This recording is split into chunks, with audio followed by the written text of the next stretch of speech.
जिसे हम बोलते हैं। कोश क्या होता है? खजाना, डिक्शनरी नहीं, खजाना। किस तो कोशकार यानी खजाने को रख करने वाला, मतलब जिसके पास इतनी क्षमता है, तो कोश को करने वाला। और जब हमने इसका विग्रह किया तो कोशकार शब्द का विग्रह क्या बना? कोश को करने वाला। तो यहाँ पे को आप देख रहे हैं ना, विग्रह में को, और को कौन सा विभक्ति चिन्ह है? किसका है? कर्म तत्पुरुष समास का। इसी तरह से कोशकार में को का लोप हो जाएगा, और हम जैसे को आएगा तो हम इमीडिएटली इसे समझ जाएंगे कि ये तत्पुरुष समास है। पहली बात, क्योंकि कार, कोशकार है ना, खजाने को रखने वाला, करने वाला है ना, तो ये यहाँ पे उत्तम जो पद है वो प्रधान है, और यहाँ पे हमें साफ पता चल रहा है को विभक्ति का लोप हुआ है, और को विभक्ति जो है कर्म क्या कहते हैं, है ना, तत्पुरुष समास कहलाएगी। इसी तरह से आप यहाँ पे अन्य उदाहरण दिए हैं मैंने, इसमें मैंने हर एक पार्ट को लिया है, आप अच्छी तरह से देखेंगे तो आपको समझ आ जाएगी। फॉर एग्जाम्पल मैं एक और समझाती हूँ। आप बीती, आप बीती, आप बीती यानी अपने पर बीती, ठीक है। और इसमें बीती यानी क्या बीती इस बंदे के ऊपर या इस पर्टिकुलर पर्सन के ऊपर। बीती जो शब्द है वो क्या है? बिल्कुल वो प्रधान है। तो अपने पर बीती, आप बीती जो शब्द है ये तो हमारा समस्त पद है, यानी इसमें उत्तर पद और पूर्व पद एक साथ है। पर जब इसका विग्रह किया तो हमने देखा अपने पर बीती, अपने पर बीती। और पर क्या है? किसकी विभक्ति है? बिल्कुल अधिकरण, अधिकरण की विभक्ति है।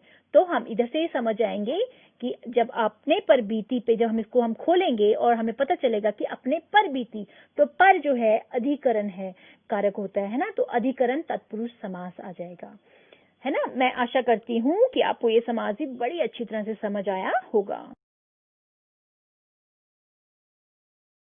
बेटा जी, दूसरा समास है हमारा कर्मधारय समास।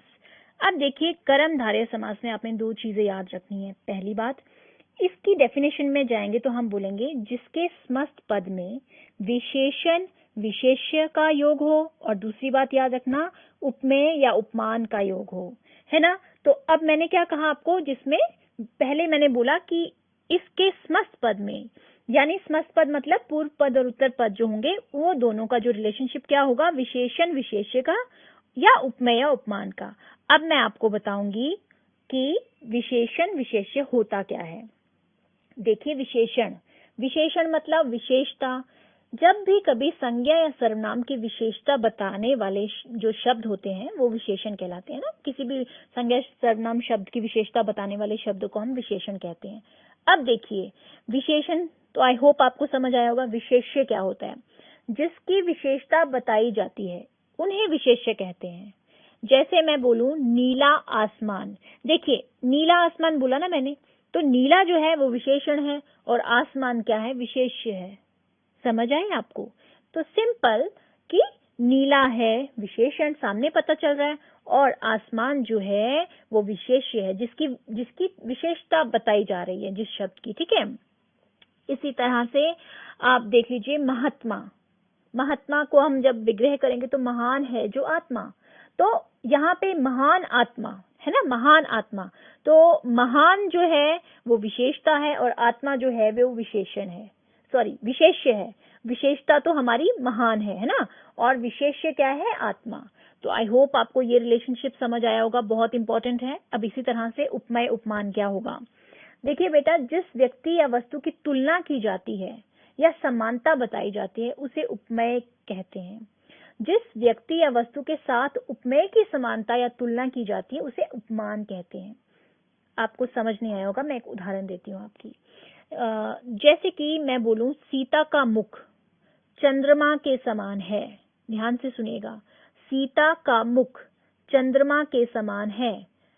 अब यहाँ पे सीता का मुख जो है वो उपमेय है, जिसकी तुलना की जा रही है, और जिसके साथ तुलना की जा रही है यानी चंद्रमा, वो उपमान है, ठीक है। एक और उदाहरण लीजिए, मृग लोचन, हिरण के समान आंखें, मृग लोचन। मृग जो है यहाँ पे क्या होगा? उपमान होगा, और लोचन की है ना, लोचन यानी आंखों की तुलना की जा रही है, तो आंखें जो होंगी यहाँ पे क्या होंगी? उपमेय होंगी, है ना। इसी तरह से बहुत इजी है ये, कुछ मुश्किल नहीं है। चंद्रमा चंद्रमुख बोलूं, चंद्रमुख यानी चंद्रमा के समान मुख, तो यहाँ पे चंद्रमा जो है वो है ना, चंद्रमा क्या है, उपमान है, और मुख जिसकी तुलना की जा रही है वो उपमेय है ना। ये बहुत मुश्किल नहीं है। इसमें आपको एक ट्रिक भी बताऊंगी मैं। इसमें क्या होता है कि है, जो, का, इन सब चीजों का लोप होता है, और जब उपमेय उपमान के लिए आप याद रखेंगे रूपी या के समान शब्द का लोप हो जाता है। ये शब्द जब आपके सामने आएंगे तो आप समझ जाएंगे कि ये उपमेय उपमान या विशेषण विशेष्य का यहाँ पे योग है। ठीक है, देखिए बेटा, कर्मधारय तत्पुरुष समास को हमें जब भी पहचानना है तो सबसे पहले हमें रिकॉल करनी है उसके अपने दिमाग में, है ना, कि इसकी डेफिनेशन क्या है। तो सिंपल कर्मधारय तत्पुरुष समास, कर्मधारय तत्पुरुष समास क्या है, जिसके समस्त, इसको मैंने तत्पुरुष समास क्यों कहा, क्योंकि कुछ रिफ्रेशर्स में कर्मधारय को तत्पुरुष का ही उपभेद माना हुआ है, बट हम वो नहीं मान के हम 6 भेद अलग से ही कर रहे हैं ना। आपने इस पे नहीं जाना है, अगर आप वैसे भी करेंगे वो भी सही है, बट अगर आप इसे लॉन्ग वे में करते हैं, मतलब तत्पुरुष समास का उपभेद नहीं मान के करते, तो ये अलग एक अपने में भी इम्पोर्टेंट थिंग है। ठीक है, अब जो कर्मधारय समास है उसमें देखिए, अगर आता है, आपको उदाहरण देती हूँ मैं, नील गाय। देखिए नील गाय यानी गाय कैसी है, नीली है, विशेषता पता चल रही है। गाय नील विशेषण, गाय विशेष्य।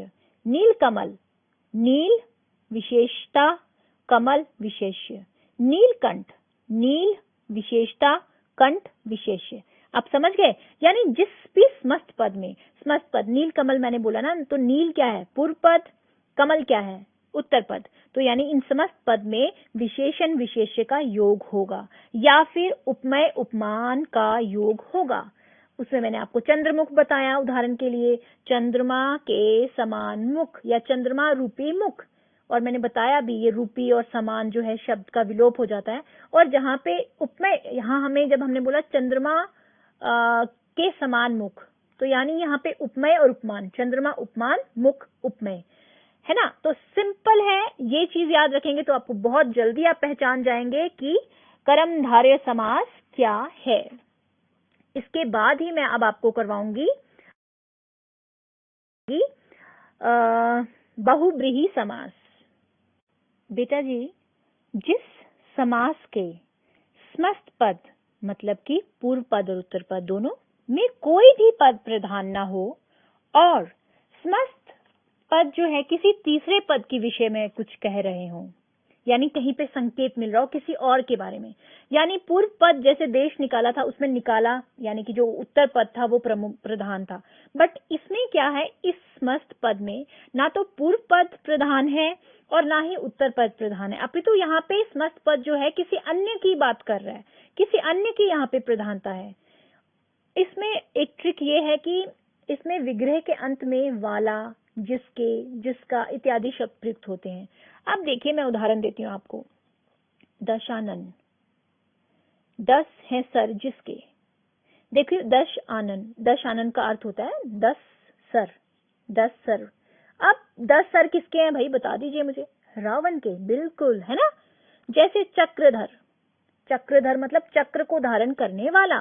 देखिए अब मैं पहले उदाहरण में आपको बताती हूँ, 10 पूर्व पद है, आनंद क्या है, सर, 10 सर, है ना। तो पूर्व पद 10 और आनंद जो है उत्तर पद, पर दोनों में से कोई भी प्रधान नहीं है, ये तो किसी और की बात कर रहे हैं। किसकी बात, रावण की, है ना, किसी अन्य पद की, किसी और का ही संकेत मिल रहा है हमें। इसी तरह से मैंने बात की चक्रधर, चक्र पूर्व, धर उत्तर पद, है ना। तो चक्र को धारण करने वाला कौन है, विष्णु भगवान, है ना।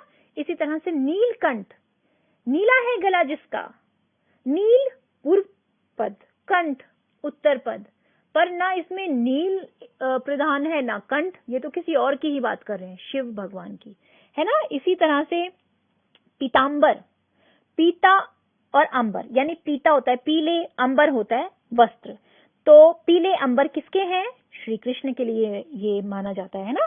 तो ये है हमारा बहुब्रीहि समास, जिसमें दोनों ही पद प्रधान ना होकर किसी अन्य की बात कर रहे हैं। बेटा फोर्थ है द्विगु समास। द्विगु समास, देखिए बेटा, इस समास में क्या होता है, जिस समास के पूर्व यानी पहला वाला जो पद होता है वो संख्यावाचक होता है। संख्यावाची मतलब नंबर्स होते हैं जिसमें, सिंपल, इसको तो बहुत इजीली हम, है ना, फाइंड आउट कर लेते हैं।